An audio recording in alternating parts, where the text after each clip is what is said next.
मंडई कोकणातील माती अशी आहे की इथल्या झाडात, पानात, फुलात प्रत्येक गोष्टीत हा देव भरलेला असतो। तर मंडई नवरात्री विशेष या तिसऱ्या एपिसोडमध्ये तुम्हा सर्वांचे सहर्ष स्वागत आहे। या नवरात्रीनिमित्त देवीचं दर्शन घेत असताना असं एक मंदिर पाहण्यासाठी आपण गेलो होतो। ते वेंगुर्ले तालुक्यातील म्हापण गावची ग्रामदेवता आणि भाविकांची श्रद्धास्थान असलेले श्रीदेवी शांतादुर्गा म्हणजेच वारुळात प्रगट झालेली आई सातेरी।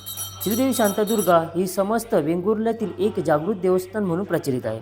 दुर्गा म्हटले की डोळ्यासमोर उभा राहतो तो आदिमायेचा एक उग्र अवतार। पण हीच दुर्गा शांत स्वरूपात या म्हापण गावी विराजमान झालेली आहे। मुख्यतः कोकणात वारुळात प्रगट झालेल्या देवीला माऊली किंवा सातेरी असं बोललं जातं। फार वर्षापूर्वी इथे एक वारुळ होते। वारुळ मडवळ व सकरे या गावकऱ्यांच्या लक्षात आल्यावरती त्यांनी या मातीमध्ये दूध घालून या देवीची सुंदर प्रतिमा तयार केली आणि हीच आपली म्हापण आई सातेरी म्हणून प्रसिद्ध झाली। दरवर्षी गुढीपाडव्याच्या दिवशी इथे मोठी यात्रा भरते। हे ते गुढीपाडवा, त्रिपुरी पौर्णिमा या दिवशी भाविक न चुकता देवीचे दर्शन घेण्यासाठी येतात। पुळाच्या बाजूला देवीची